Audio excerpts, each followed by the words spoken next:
Humanity has a long history of hating on animals, but despite the image it created of them, most animals aren't very aggressive, or at least aren't anywhere near as aggressive as humans are. There are, however, exceptions to this rule. While most animals are more concerned about their own survival than picking a fight, there are some who will throw down with you anyways, and disregard self-preservation, with motivations ranging from hunger, territorialism, to sheerly out of spite. These animals aren't here necessarily because of how dangerous they are physically, but rather for their raw, hateful spirit and desire for violence. So here's my list of contenders for the most epic crash-out kings in the animal kingdom.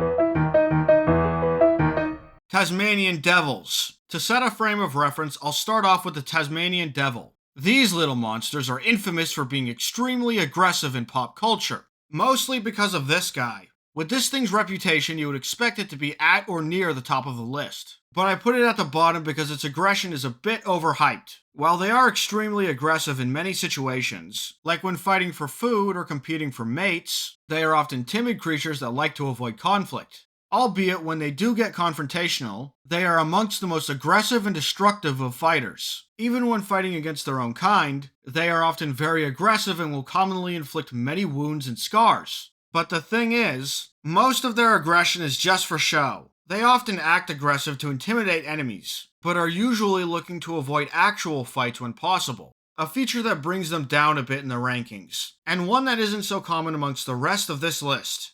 Polar bears. Polar bears are well known for being especially dangerous, and for reasons aside from being big and powerful. On top of being able to kill most anything they want with ease, there is very little you can do to stop polar bears from making you their lunch. You've probably heard the saying about bears, right? Well, if you didn't catch the subtext, it's saying you can't scare polar bears away like with black bears, and you can't play dead like with brown bears because they eat carcasses. In fact, the only reliable way to stop a polar bear from killing you is to have a gun to kill it with first. Basically, if it's just your regular self out there and a polar bear attacks you, you're cooked. You can't really stop it from killing and eating you. Polar bears have no natural predators and rarely encounter animals that can threaten them, so they see everything as food. They'll attack just about anything that moves if they think they can eat it. But while they are very dangerous, their aggression is mostly a means to an end. They usually only attack things with so little hesitation when they're very hungry, similar to most other types of predators, just with a lot more confidence because they've never known prey that can fight back. But while the polar bear attacks for a reason, there are many animals that will attack just because. Cassowaries. Cassowaries are often considered the most dangerous birds in the world. They are large and powerful creatures with sharp, dagger-like claws. Cassowaries get to be about as big as a human, growing to around 5 to 6 feet tall, and from around 120 to 170 pounds, which makes their aggression quite deadly, and they can attack by kicking their claws at you with their long legs, or peck at you with their beaks. These birds aren't necessarily at on-site levels of aggression, at least not for some things, but they are super territorial and will attack anything they see as a threat, which is often whatever gets too close to them. Cassowaries are most dangerous when there is food involved. Cassowaries that have associated humans with food will often approach them, and even attack if their demands aren't met. But the things they're most dangerous to is other animals, as they will commonly kill anything that they're forced to live in captivity with. Pets like dogs and cats are often attacked without provocation, because cassowaries liken them to dingoes and other small predators they compete with. So if you see a cassowary, remember the rules of personal space. Triggerfish. Triggerfish earn their name because of a few traits from their nature. 1. They are extremely territorial creatures who claim an entire 10 meters of area around their burrow. And 2. Triggerfish attack anything that gets too close to their burrow for basically no reason. And they're extremely persistent with their attacks, often chasing their targets down for an extended period of time and repeatedly biting them as they try to flee.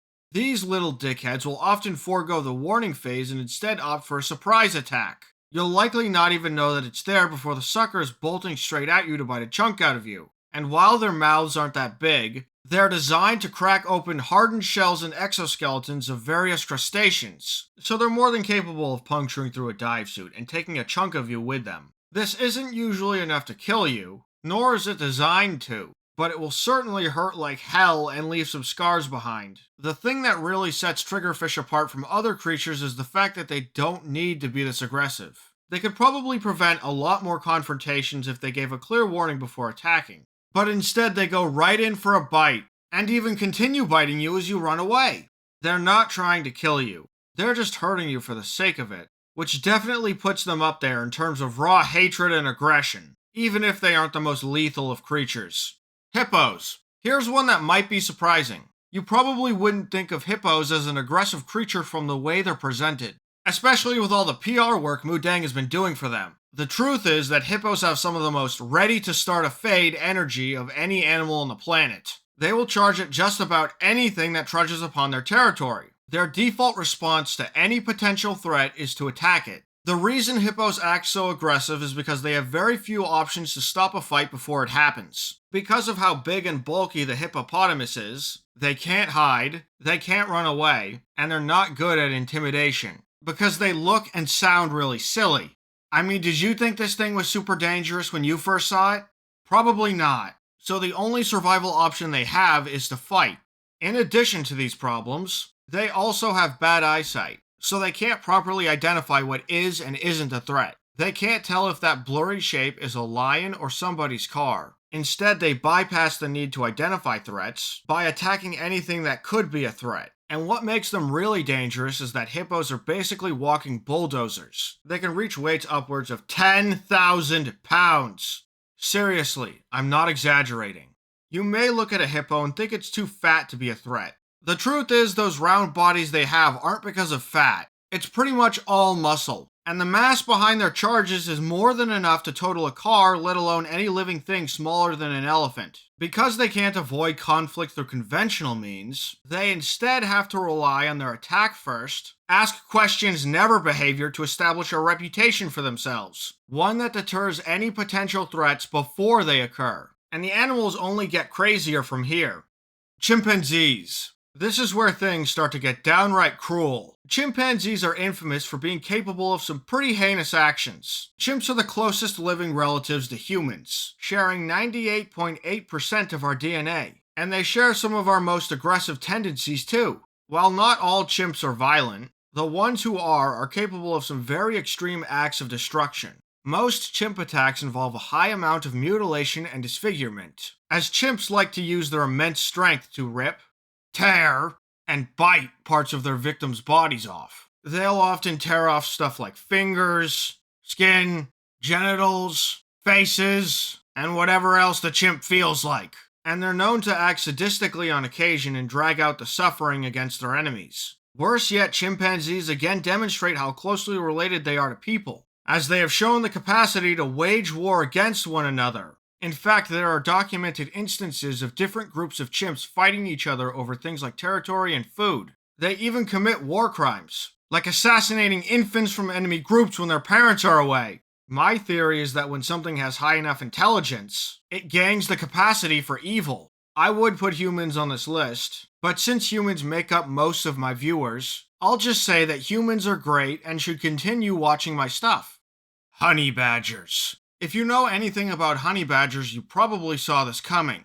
Honey badgers are the animal known for taking on fights well above their weight. While the honey badger seems like a scrappy little thing, it actually has one of the most badass records out of any animal on the planet. The best analogy for a honey badger I can think of is a D&D character that min-maxed their constitution score, because their strategy for dealing with just about any threat is to tank it head on. The honey badger's diet consists largely of highly venomous creatures. An angry beehive is of no concern to a honey badger. They'll just walk up to it, rip the hive apart, and eat the larva out while ignoring the angry swarm of bees stinging them. They also release a potent stench from their anus in times of stress, which is so strong it can pacify bees with its intensity. Incredibly venomous snakes who can normally kill upwards of a dozen men in a single bite, like black mambas and puff adders, are just a common snack to the honey badger. Because of a genetic mutation they've developed, honey badgers are highly resistant to venom.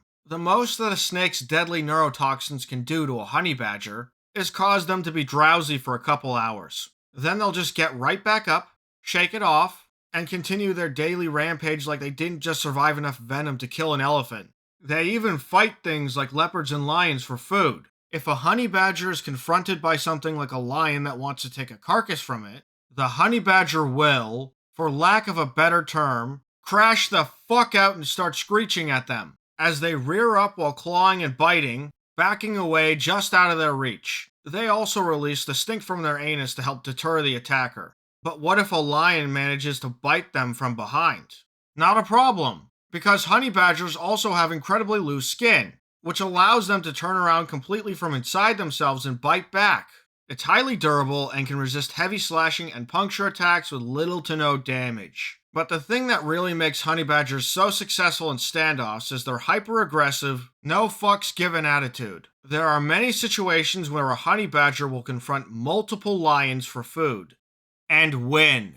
Their aggressive nature will often cause them not only to stand their ground against fully grown adult lions, but charge at them and attack without fear. The reckless behavior of honey badgers may seem self-detrimental, getting it into fights more often than it needs, but it actually serves a brilliant purpose. A honey badger's constant crashing out is more than about getting the ideal outcome from a given encounter, and more about sending a message. That message being, if you mess with a honey badger, it won't care how big and scary you are. It will fight you and do some serious damage in the process just to spite you. And it lets every other animal know that messing with a honey badger just isn't worth it.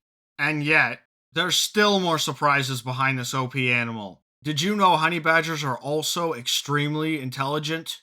Yeah, despite their insane aggression, honey badgers are super intelligent to the point where they can use tools to aid themselves, as they've been known to use tools to escape captivity on multiple occasions. Why? Because honey badgers do whatever they want. Fuck you. So thank you all for watching. That's... Oh god! Oh god!